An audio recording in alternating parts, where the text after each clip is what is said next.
Berjus Renungan Harian Anak.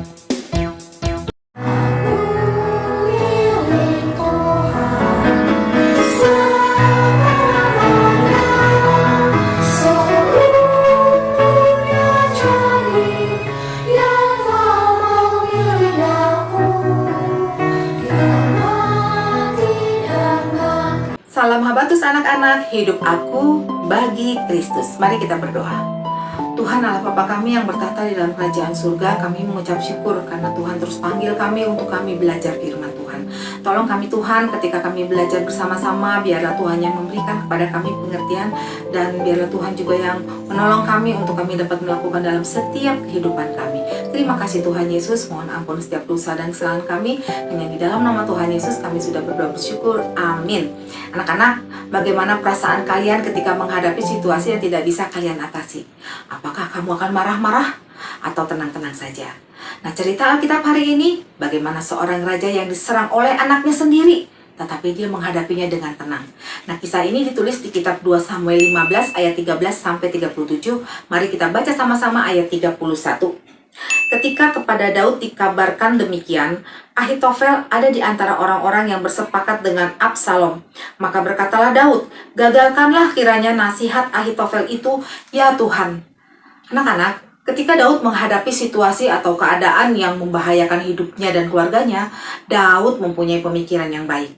Daud rela pergi meninggalkan istana agar jangan sampai celaka. Daud juga tidak ingin Yerusalem hancur.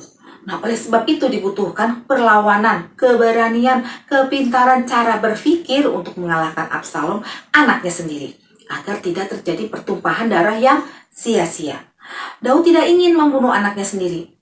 Oleh sebab itu, Daud mempersiapkan seorang mata-mata yang ditugaskan untuk melihat situasi lawan, dan para pendukungnya yang masih setia kepada Daud, karena Absalom ingin mengambil tahta kerajaan Daud, ayahnya sendiri. Anak-anak, perbuatan Absalom sangat tidak terpuji.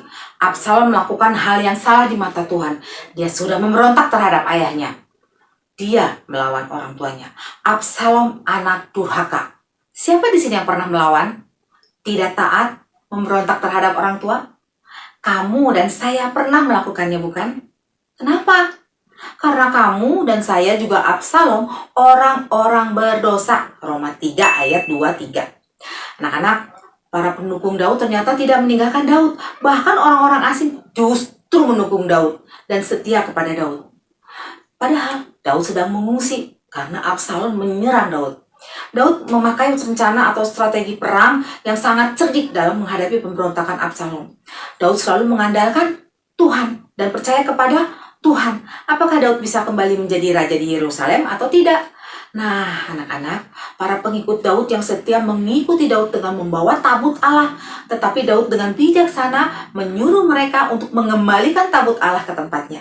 Daud tidak ingin tabut Allah menjadi berhala di dalam perjalanan saat ini.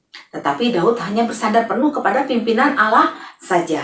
Nah, anak-anak, ketika Daud di dalam menghadapi situasi yang sulit sekali, sepertinya tidak ada jalan keluar, Daud tetap mau bersandar kepada Tuhan. Anak-anak, Daud setia menyerahkan diri dipimpin Tuhan. Daud pernah mengalami kesulitan. Kamu dan saya juga pernah mengalaminya.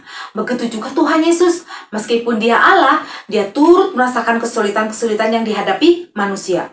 Nah, Tuhan Yesus pernah mengalami kesulitan yang begitu besar sekali. Perasaannya susah sekali. Karena Tuhan Yesus segera akan menerima hal yang sangat mengerikan akibat dosa manusia. Tetapi Tuhan Yesus berserah penuh kepada Allah Bapa. Tuhan Yesus berkata, Bapa, jangan kehendakku yang jadi, tapi kehendak-Mu lah yang jadi. Lalu dengan hati yang berserah penuh kepada Allah Bapa, Tuhan Yesus pergi ke Bukit Golgota, mati disalibkan, bangkit pada hari yang ketiga, hidup selama-lamanya, supaya setiap anak, setiap orang yang percaya, dosanya dihapuskan, dikasih hidup yang baru, dipimpin Roh Kudus, supaya ketika mengalami kesulitan hidup, tahu apa yang mesti dikerjakan sesuai pimpinan Tuhan. Contoh, situasi sulit apa ya? Misalnya ketika kamu hari Minggu harusnya sekolah Minggu, ibadah, tetapi keluarga kamu mengajak jalan-jalan. Sekolah Minggu bisa minggu depan. Wah, pasti bingung ya. Apalagi jalan-jalannya ke tempat yang bagus sekali. Bagaimana cara mengatasinya? Tidak mudah. Mari kita mengikut pimpinan Tuhan. Berdoa minta kekuatan untuk taat pada panggilan Tuhan, yaitu ibadah dulu. Dan masih banyak contoh yang lainnya. Mau ya anak-anak? Kita hidup dipimpin Tuhan agar hidup kita memuliakan Tuhan, menjadi berkat bagi sesama dan memberkati diri sendiri.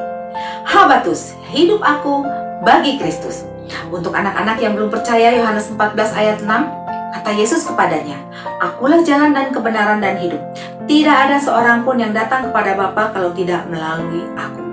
Puji Tuhan, mari kita berdoa. Kami mengucap syukur Tuhan karena Tuhan terus mengingatkan kami untuk kami mau hidup benar di hadapan Tuhan, mau taat di hadapan Tuhan, dan mau kami melakukan dalam setiap kehidupan kami sehari-hari. Biarlah Tuhan yang akan terus menolong kami, memimpin kami, mengingatkan kami terus untuk kami hidup bagi Kristus. Terima kasih ya Tuhan, mohon ampun setiap dosa dan kesalahan kami. Hanya di dalam nama Tuhan Yesus kami sudah berdoa bersyukur. Amin. Tuhan Yesus memberkati.